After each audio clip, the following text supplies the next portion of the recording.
You are now listening to the Vitalize podcast.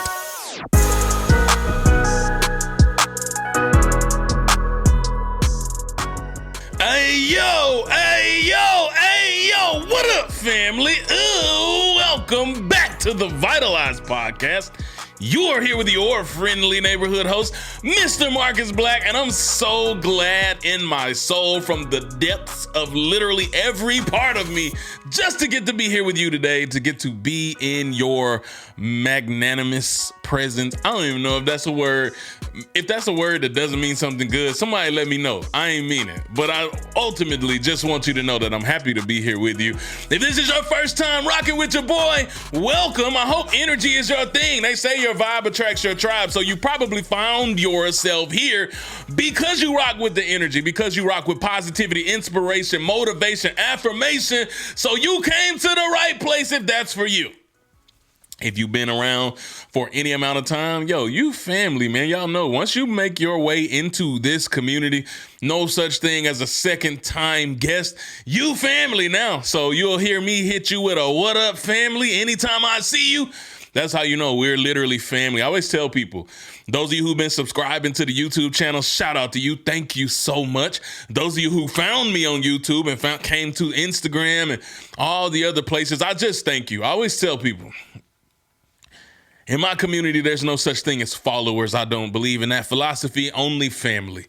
So if you choose to support the things that which I am doing, that makes you family. So thank you so much. Thank you to every one of you who's gone, left ratings, left reviews. That literally does so much and means so much to creators, and it helps put us in a position to continue to impact more hearts and lives. Because at the end of the day, that's what it's all about. It's literally about taking the pain that I've been through, giving that pain a purpose by pouring into others who maybe don't see their way past their current circumstance. And you help me do that. So even just by you sharing this with a friend, maybe there's a conversation with somebody that you had that you know could use this message, could use any one of these messages, and you share it with them. And then I get messages from people saying, this message saved my life. And that's all because of your generosity. Your generosity goes a long way. And so that said, I want to get into today, but also, man, just shout out to all of you guys who've been reaching out about sponsorships. This week was already covered, but keep hollering at your boy. Keep sending me messages. I'll get you guys into a slot. But this week's episode is sponsored by none other than a business that I co-own. It's been sponsored, has already sponsored a couple of episodes. But that's Embrace Your Ambition. And what that is a personal development and faith-based movement. So it's personal, professional development, as well as the growth in the area of your faith. And so what we do is a lot of things, teach master classes, but once a year we host an annual event. And if you've been heartbroken, if you've been feeling disconnected, if you've been feeling distracted, if you've been feeling dejected, if you've been feeling like you want to throw in the towel, if you've been feeling like you don't got nothing left in the tank, if you've been feeling like you're not sure how to keep going to get to the next level in your life, then that is what we are here for. We exist to equip you, to edify you, to educate you, and to push you out in order to go and make your dreams a reality, to embrace the God-given ambition that was put inside of you so that you can become all that you were meant to. So if that sounds good to you, it sounds good to me. And you can find out more about how you can be a part, how you can be there. We literally did something so crazy. Like, we used to charge $300 for this ticket. It's now pay what you want. It's pay what you think it's worth. We've had people pay $20, $30, $50, whatever you can fit into your budget, because that's how much we believe in what we're doing. And ultimately, we want something for you, not something from you. So if you want to see how you can join us live in the flesh in Denver, Colorado, June 2, 3, 4, 2nd through the 4th, just visit www.eyambition.com.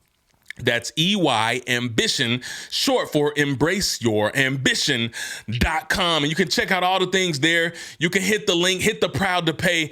Tell them I sent you, And I can't wait to get to hug some of your necks in Denver this summer. Let's go. Now, I thought about kicking this one off, this episode, with something a little funny, right? And this one comes from a memory that I had, several memories actually from my childhood. I don't always talk about that stuff, but listen, rock with your boy, because I guarantee you, if you give me a moment, we tapping in, and this shall be a profound message to encourage your heart.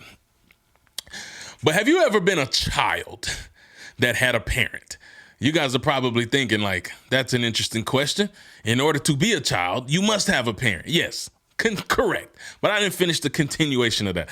So you ever had a parent that will always ask you to do things that they could have done themselves? Hey, listen, man.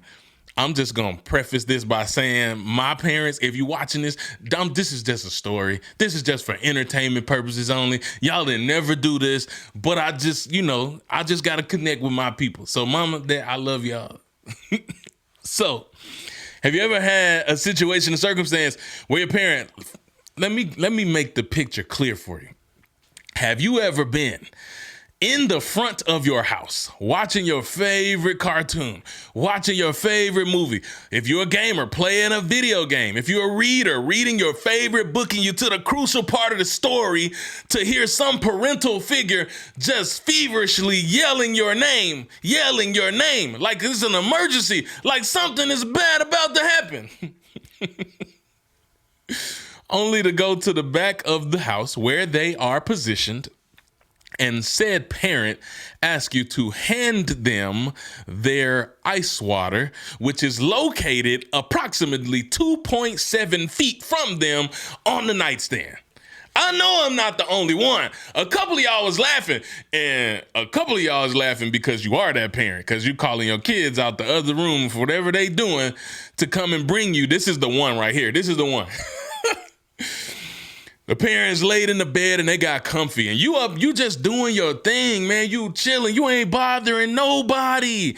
And then you have the parent yell and tell you to come, yell, emerge. This is an emergency.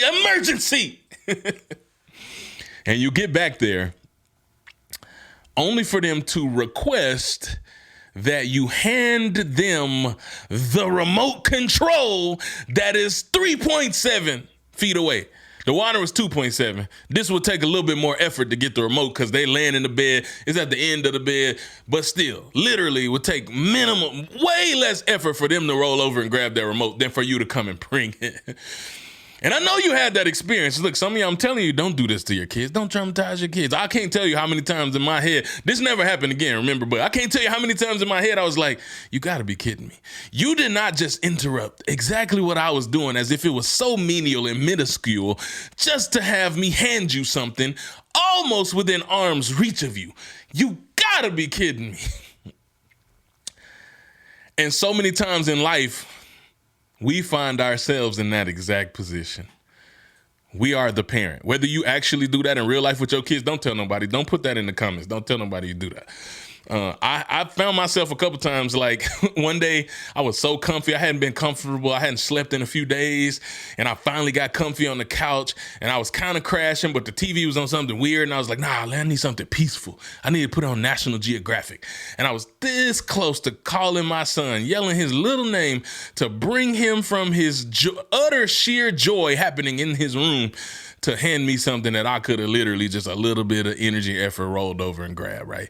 So I get it. We can all be guilty of that. But we're all really guilty of that in life.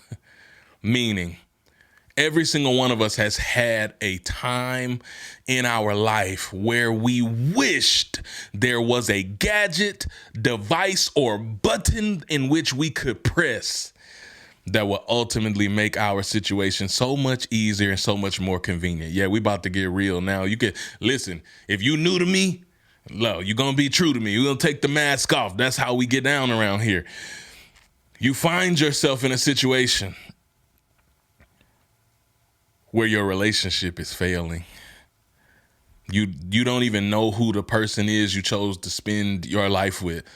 There's no communication. Everything is butting heads. It's anger. It's fussing. It's fighting. And you feel hopeless and helpless. And you just wish that there was a button you could press that would fix if only I could just snap my fingers and snap them out of it. How did we even get here?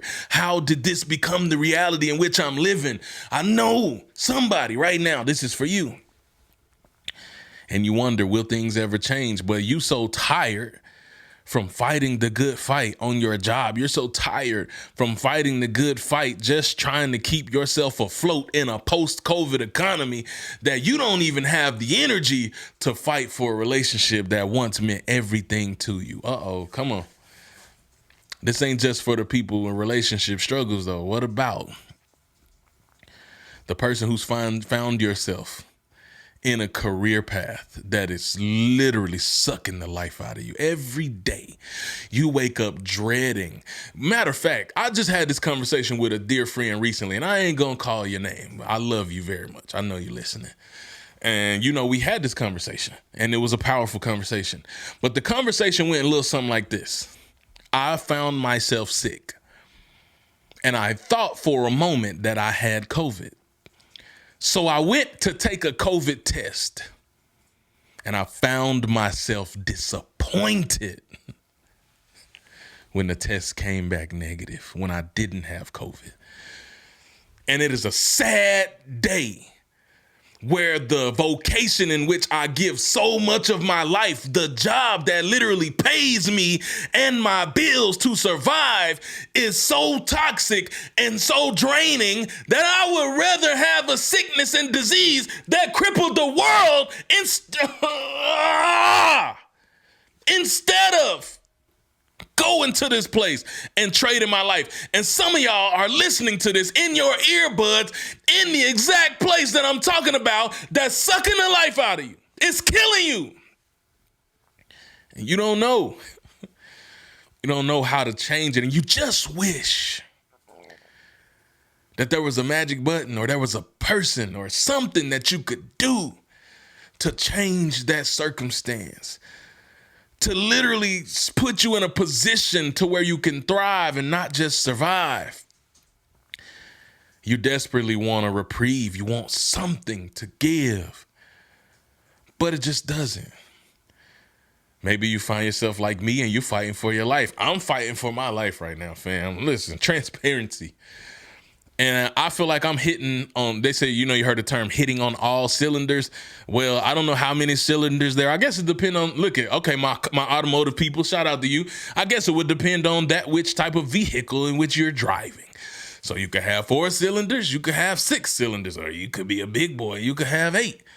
But no matter how many cylinders you have, you could be hitting on all of the cylinders in which you possess. And I feel like that's where I am, like 97%. My career taking off. This podcast taking off thanks to y'all. My content taking off thanks to y'all. Like everything, my family is doing incredibly. I feel so good knowing that I'm walking in my purpose, and all the fruit of my labor and the sacrifices led me to this moment where everything is working except for the thing that's not working. And that is my unhealthy relationship with food. Yeah, I'm going to talk about me. I'm going to talk about you. I'm talking about me. And I don't have vices like smoking and drinking. That's not my thing. Listen, I ain't judging nobody. Do you, boo? But I'm just saying that's never been a thing for me. That's never been like a substance, any type of pills, none of that. It's never been a thing for me. Women's not a thing for me. Like all the vices that people have, it's not a thing for me. But what is a thing for me? I always tell people, like, I have an addiction, an unhealthy one. It's really just an unhealthy relationship with food in general. And what happens is I wear a lot of hats. I get to do this. This is amazing, but this is still work. It takes preparation. It takes energy, effort. I also have a family. I have a wife to cater to pour into. I have kids to cater to pour into, to teach, to care for, because they little kids. Y'all know what I'm talking about. You feel me? You got life. You have plates that are spinning that you're trying your best to balance to keep everything afloat. And I just told you all those are good except when the stress and pressures of life mount up against me and things feel too heavy,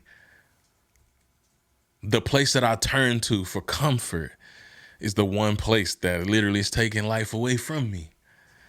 And that is food. Food has always been my outlet. It's always been the place that I turn.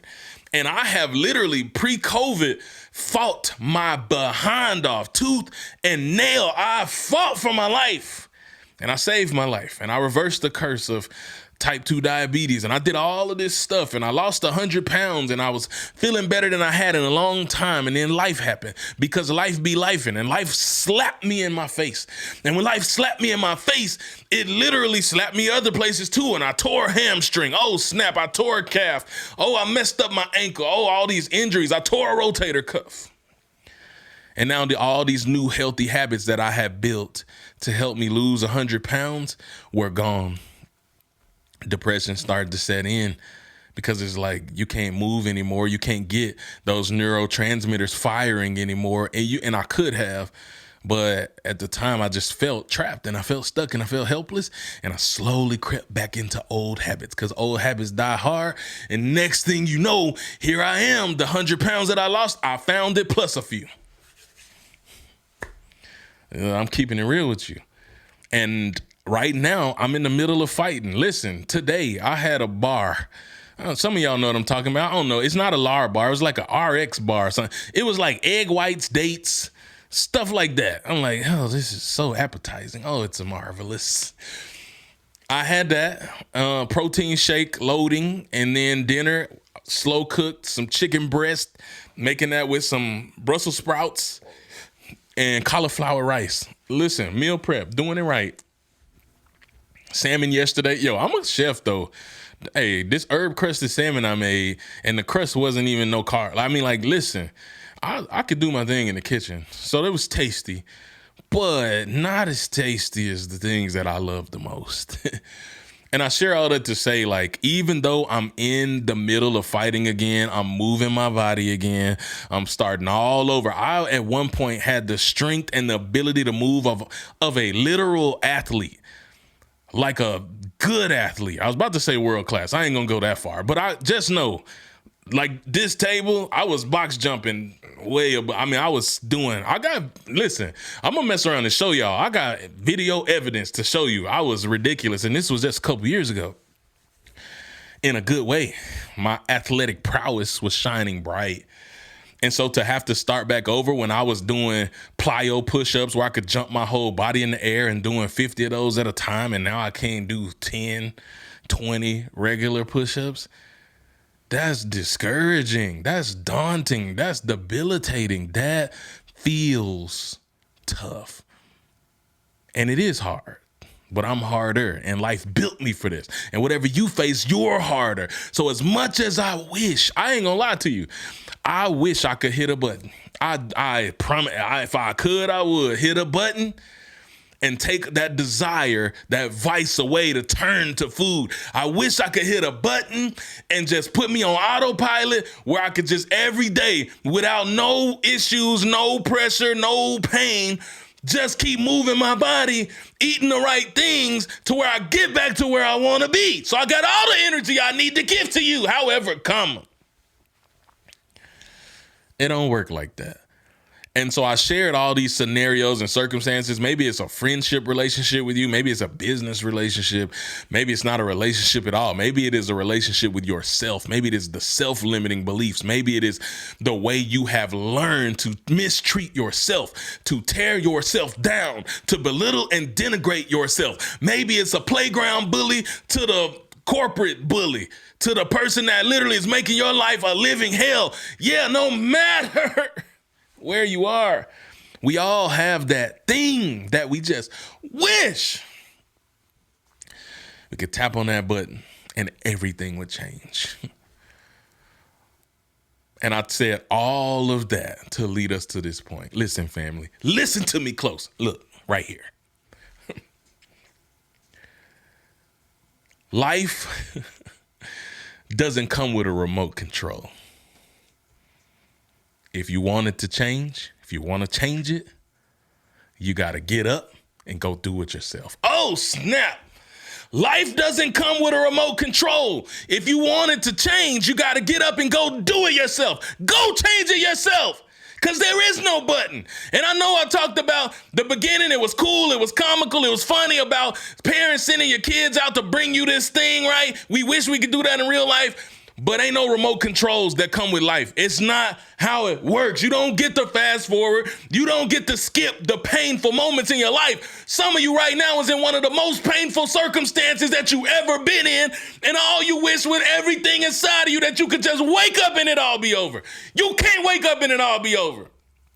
I done told you before, you throwing in the towel and I'm throwing it back. Get yourself up. You got more to do. There's more inside the tank. You ain't done yet. You ain't fulfilled your mission on the planet yet. I know you want it to change. I know you want it to be over, but it ain't over till it's over. And it ain't over, my friend. So I'm saying to you, with my whole chest, if you want it to change, you gotta get up and do it yourself. If I want to finally defeat this battle once and for all, I got to put in the energy.